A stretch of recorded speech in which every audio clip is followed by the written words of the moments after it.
let's get your breaking updates over the National Minorities Commission that has taken suo motu cognizance of the alleged sacrilege incidents that have been reported in Punjab, in Amritsar and also in Kapurthala. While the Commission has issued a notice to the Punjab government and has asked for a detailed report on both of these incidents before the 26th of December.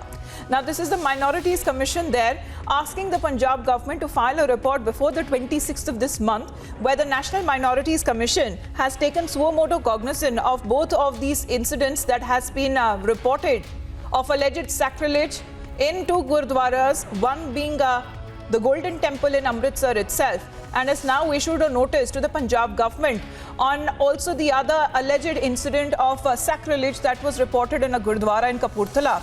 And the Commission has taken suo motu cognizance in both of these incidents. Straight away going across to Amandeep now. Amandeep, two alleged incidents of sacrilege that has taken place. The National Minority Commission has now directed the Punjab government to submit a report.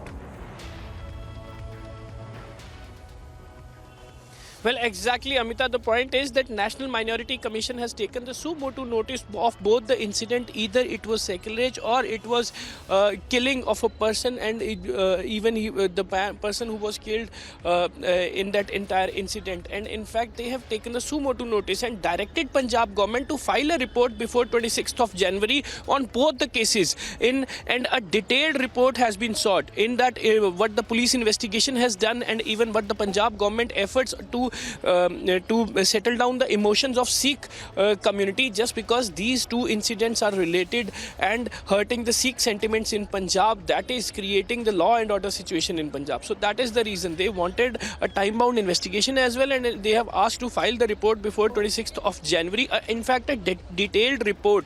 And meanwhile, SIT, which was constituted by Home Minister, they are also have to file the report within 48 hours. So two parallel investigations and two parallel reports are being prepared by the Punjab government. Number one for the Golden Temple incident, number two for both the cases, and that report will be filed to Minority Commission, and Minority Commission will take further notice according to the conclusion of that report. Just because yesterday Charanjit Singh Channi was not aware that Kapurthala incident was not an attempt to sacrilege incident. The person who was beaten to death, he was not involved into the attempt of sacrilege incident. And even today itself, no such statement coming from the side of the government that what is the exact clarity on the Kapurthala incident, just because the counter statements from the side of Gurdwara caretaker Baba Amarjit Singh and from the side of the police, they both are confronting each other. So that can create a law and order situation in Kapurthala as well. People are protesting that police is detaining caretaker of Kapurthala Gurdwara. So lot of complication is there, Amita. So that is the reason Minority Commission has sought a